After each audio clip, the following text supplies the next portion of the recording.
بسم اللہ الرحمن الرحیم۔ صرف 5 منٹ کا مدرسہ قرآن و حدیث کی روشنی میں 30 رجب المرجب۔ نمبر 1 اسلامی تاریخ۔ حضرت مصعب بن عمیر رضی اللہ تعالی عنہ۔ حضرت مصعب بن عمیر رضی اللہ تعالی عنہ قریش کے امیر ترین گھرانے سے تعلق رکھتے تھے۔ اسلام سے قبل بڑے ناز و نعمت میں پلے تھے۔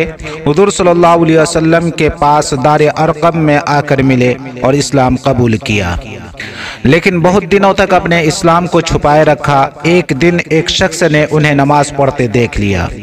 اس کی اطلاع ان کے والدین کو کر دی۔ والدین نے ان سے رشتہ توڑ لیا اور ان کو ہر طرح کی تکلیفوں اور آزمائشوں سے گزرنا پڑا۔ حضرت مصعب بن عمیر رضی اللہ تعالی عنہ کسی طرح فرار ہو کر حبشہ ہجرت کر گئے۔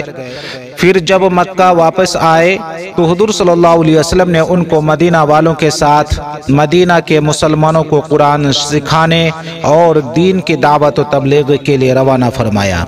چنانچہ یہاں وہ مقرری یعنی پڑھانے والے کے لقب سے مشہور ہوئے۔ غزوہ بدر میں بھی بڑے شوق و جذبے سے شریک ہوئے۔ وہ سن 3 ہجری میں غزوہ احد کے موقع پر اسلامی جھنڈے کو سنبھالتے ہوئے رسول اللہ صلی اللہ علیہ وسلم کے سامنے بڑی بے جگری سے دشمنوں کا مقابلہ کر رہے تھے کہ اسی حال میں شہید ہو گئے۔ نمبر 2 حضور صلی اللہ علیہ وسلم کا معجزہ، فرشتوں کے ذریعہ مدد۔ حضرت سعد بن ابی وقاص رضی اللہ تعالی عنہ فرماتے ہیں کہ میں نے جنگ احد کے دن رسول اللہ صلی اللہ علیہ وسلم کے دائیں بائیں جانب نہایت سفید کپڑے پہنے ہوئے 2 شخصوں کو دیکھا جو رسول اللہ صلی اللہ علیہ وسلم کی طرف سے خوب لڑ رہے تھے، جنہیں میں نے نہ اس سے پہلے کبھی دیکھا تھا اور نہ بعد میں دیکھا، اور وہ 2 شخص حضرت جبریل اور حضرت میکائیل علیہم السلام تھے۔ مسلم شریف۔ نمبر 3 ایک فرد کے بارے میں باوضو مسجد جانا۔ رسول اللہ صلی اللہ علیہ وسلم نے فرمایا جو شخص اچھی طرح وضو کرے پھر مسجد میں نماز کے لیے جائے اور وہاں پہنچ کر معلوم ہو کہ جماعت ہو چکی تو اس کو جماعت کی نماز کا ثواب ہوگا، اور اس ثواب کی وجہ سے ان لوگوں کے ثواب میں کچھ کمی نہیں ہوگی جنہوں نے جماعت سے نماز پڑھی ہے۔ ابو داؤد۔ نمبر 4 ایک سنت کے بارے میں بیت الخلاء میں جانے اور باہر آنے کی دعا۔ جب بیت الخلاء جائے تو یہ دعا پڑھیں: اللہم انی اعوذ بک من الخبث والخبائث، اللہم انی اعوذ بک من الخبث والخبائث۔ اے اللہ میں ناپاک جنوں سے تیری پناہ چاہتا ہوں، مرد ہو یا عورت۔ بخاری شریف۔ اور بیت الخلاء سے باہر نکلنے کے بعد یہ دعا پڑھے: غفرانک الحمدللہ الذی اذہب عنی الاذی وعافانی، غفرانک الحمدللہ الذی اذہب عنی الاذی وعافانی۔ ابن ماجہ۔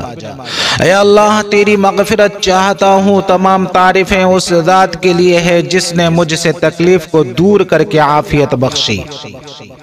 نمبر 5 ایک اہم عمل کی فضیلت، فقیروں کو معاف کرنا۔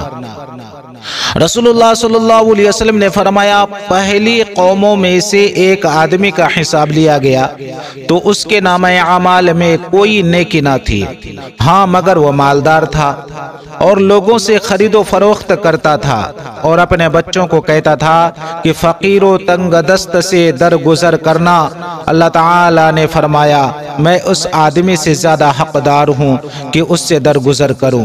پھر فرشتوں سے فرمایا کہ اسے معاف کر دو۔ مسلم شریف۔